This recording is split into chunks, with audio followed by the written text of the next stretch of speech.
म फेरि पनि भन्छु र पटक पटक भन्छु, फेरि पनि हामीले हाम्रो संविधान र व्यवस्थाको रक्षा गरेर अघि जानु छ। नेपालको स्वतन्त्रता, सार्वभौमिकता, भौगोलिक अखण्डता, राष्ट्रिय एकता र स्वाभिमानको रक्षाको योगिन जिम्मेवारी फेरि एकपटक इतिहासले हामीलाई सुम्पिएको छ।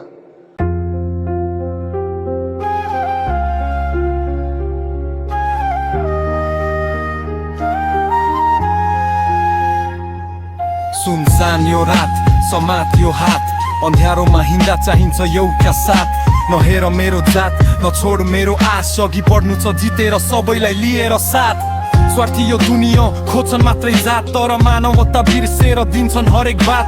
म गाउँछु यो यस्तो नयाँ जोसको गीत, जसमा हुने छैन कसैको हार सबैको जित। झरेको त्यो ओइलाएको एउटा सुक्खा पात, बिउजिने छ फेरि जब मिल्छ तिम्रो साथ। नछोड्नु कहिले अघि बढेको यो हात, सफलताले चुम्ने छ हेर एक दिन हाम्रो साथ। मनमा छ सत्य, मुखमा छ मेरो मत, हिँड्नु छ सधैँ समातेर धर्मको यो सत। पग्लिन्छ यो अहंकार जस्तै बिहानीको शीत, बदल्नु छ समाजको यो पुरानो रीत। कसैलाई खराब सोच्दिन चाहन्छु सबैको हित, बिर्सिएर ती नमिठा याद र मेरो विगत। बाटो छेक्न खोज्लान् उभिएर जस्तै एउटा भित्त, तर डगमगाउन दिन्न कहिल्यै म मेरो चित्त। घामको त्यो तापमा पनि म थाक्ने छैन, गलत बाटो रोजेर म कहिल्यै भाग्ने छैन। जति सुकै गाह्रो होस् भुल्दिन म आफ्नो सत, जनताको आवाज हो यो मेरो एउटा मत। पवित्र यो चित्तले गाउँछ न्यायको गीत, पुरानो त्यो विगतलाई तोड्छ नयाँ रीत।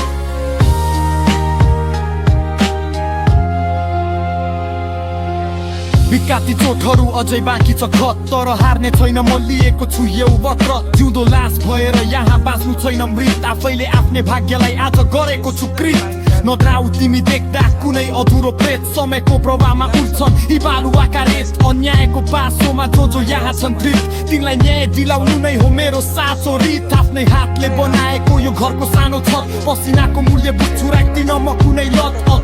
अब सुरु भयो एउटा नयाँ अध्याय, कमजोर छैन बेट जस्तो खोज्छु म त न्याय। धेर जस्तै चिप्लिने यो समयको खेल, व्रत बसेर तोड्नु छ सबै मनको झ्याल, खाना र जेल। द्रुत कर्मको फल मिल्छ ढिलो होला बरु, खत देखाएर रुने होइन अब उठ्ने हो अरू।